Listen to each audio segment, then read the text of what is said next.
धुंधकारी ने अपने पिता को मार लगाई, माँ को। पिताजी तो चले गए ज्ञान से भगवान के धाम, भागवत जी का पाठ करके। घर में अकेली माँ धुंधली को एक बार धुंधकारी ने मारा। मेरी माँ, कई बार ना आपके लाड़ और आपके अधिक प्यार से ना आपके बच्चे बिगड़ जाते हैं। अधिक लाड़ ना हो। वो एक भजन आपने सुना होगा, एक भजन है, चाहे बेटा कितना प्यारा हो उसे सिर पे बिठाना ना चाहिए, चाहे बेटी कितनी सुंदर हो उसे घर घर घुमाना ना चाहिए। अधिक अमृत भी नुकसानदायक है। अति सर्वत्र वर्जयेत। अधिक प्रेम, अधिक लाड़, अधिक प्यार भी धुंधकारी को उनकी माँ का लाड़, एकलौता बेटा बुढ़ापे में पैदा, अधिक लाड़, मेरा बेटा बेटा। शराब पिया, रोका नहीं, जुआ खेला, रोका नहीं, एकलौता बेटा, डांटा नहीं। कई बार माँ बाप डांटते नहीं, एकलौता बेटा हमारा जी, डांटेंगे क्या होगा। अरे भाई ये तो बताओ, कुम्हार यदि अपने घड़े पे मार ना लगाए तो क्या घड़ा ठीक से बनेगा? बिना हाथ मारे ठीक से बनेगा घड़ा?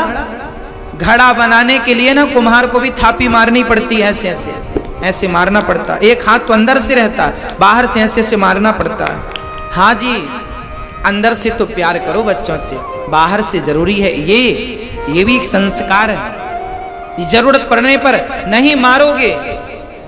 अरे भाई, जो मूर्तियां बनी बैठी हैं ये भी तो कभी पत्थर थे। छैने और हथौड़ों की पिटाई पड़ी तब तो भगवान बने पत्थर। हाँ, तो बच्चों को ना कई बार समय पर 2 थप्पड़ लगा के भी तराशा जाता है। ये तराशना है। हीरे को तराशा ना जाएगा तो चमक कैसे आएगी? तो बच्चों को भी आप कहते हैं मारना नहीं, जहां जरूरत पड़े, अर्थात जहां आवश्यकता हो लाड़ भी करो, प्यार भी करो, पर जरूरत मारने की है तो मारो, वहां लाड़ नहीं, नहीं तो कल को रोना पड़ेगा। 2 थप्पड़ जमाओ। धुंधकारी को नहीं मारा तो बड़ा होकर मां को मारता है। मारा तो मां कुएं में कूद कर मर गई, आत्महत्या कर ली धुंधली मां ने, धुंधकारी के प्रताड़ना से। घर में अकेला बचा, माँ बाप मर गया, माँ मर गई, अकेला बचा, कोई किसी का दबाव नहीं। 5 वैश्याओं को घर पे बिठा लिया। देखिए, संस्कार नहीं देंगे तो बच्चे क्या करेंगे, इसका एक परिणाम है। संस्कार देते तो अलग ही रूपरेखा होती है। संस्कार नहीं दिया तो आपके मरने पर बच्चों ने घर को ही वैश्या वृत्ति करने का एक माध्यम बना दिया। वैश्याओं को इकट्ठा कर लिया। 5 वैश्याओं के संग रहता, रमण करता। एक दिन वैश्याओं को लगा कि हम तो इसके साथ हैं, इसके पास पैसा भी बहुत है, क्यों ना इसे मारकर बराबर बांट लिया जाए। इसके चाहिए तो बुढ़ा हो गया, अब हमारा तो मन लगता नहीं इसके पास। वैश्याएं तो वैश्याएं। उन्होंने गला दबाया, मरा नहीं धुंधकारी तो जानते हैं, जलता अंगार मुंह पे डाल दिया। धुंधकारी तड़प तड़प के मर गया। याद रखना, भगवान आप और हम भले कुछ ना देखें, पर भगवान सब देखते हैं। देर है अंधेर नहीं। धुंधकारी के पापों का फल मिला, मारा गया, परंतु माँ बाप को मारा, प्रताड़ित किया, इसलिए वो प्रेत बन गया, भूत बन के घूमने लगा। प्रेत योनि है। 84 लाख योनि में एक योनि प्रेत योनि भी है। भूत पिशाच निकट नहीं आवे, महावीर जब नाम सुनावे। आप कोई लोग कहते महाराज जी भूत तो कुछ नहीं होता। साहब भूत होता नहीं तो तुलसीदास जी ने ये क्यों लिखा है, भूत पिशाच निकट नहीं आवे। होता है तब तो लिखा है, होता नहीं तो लिखते क्यों? ये सब चीजें होती हैं। भूत भी होता है, प्रेत भी होता है, पिशाचनी भी होती है, डाकनी भी होती है। सब योनियां हैं। 84 लाख योनियों में ये भी है। जो जैसा पाप करता है उसे ऐसी योनियों में डाला जाता है, प्रेत बनना पड़ता है। धुंधकारी प्रेत बना, भागवत इसका भागवत जी इसकी सबूत है, गवाह है। प्रेत बन के भटकने लगा। गौकर्ण जी ने भागवत सुनवाई। धुंधकारी रोया अपने भाई के सामने, भैया मेरी तो दुर्दशा है, मेरा तो उद्धार कर दो, प्रेत बना भटक रहा हूं, कैसे मुक्ति होगी। गोकर्ण जी ने सूर्य भगवान से पूछा, प्रभु इसकी मुक्ति कैसे। तब सूर्य भगवान ने कहा, श्रीमद् भागवतान मुक्ति सप्ताह वाचिनम कुरु। भागवत सुनिए, कल्याण होगा। अच्छा हाँ, भागवत सुनाई गई। एक बांस के बड़ा सा बांस अंदर जगह थी, उसमें बैठ गया धुंधकारी। पहले दिन की कथा हुई। गोकर्ण जी वक्ता है और धुंधकारी श्रोता है। लोग भी आए हैं दूर दूर से कथा सुनने, पर धुंधकारी जब सुना तो पहले दिन की कथा में बांस की पहली गांठ खुल गई, दूसरे दिन की कथा में दूसरी, तीसरे दिन की तीसरी, चौथी, पांचवी, छठी, 7 दिन पूरे हुए, 7 गांठ खुली। एक दिव्य पुरुष प्रकट हुआ, विमान आया, सबके देखते विमान पर बैठा चला गया। गोकर्ण जी ने रोका, भैया कौन हो पता तो दो। कहा, भैया मैं आपका भाई धुंधकारी हूं, भागवत की कृपा से मेरा उद्धार हो गया। ये 7 गांठ क्या है? भागवत गांठ खोलती है। कौन सी गांठ? काम की, दुर्वासनाओं की।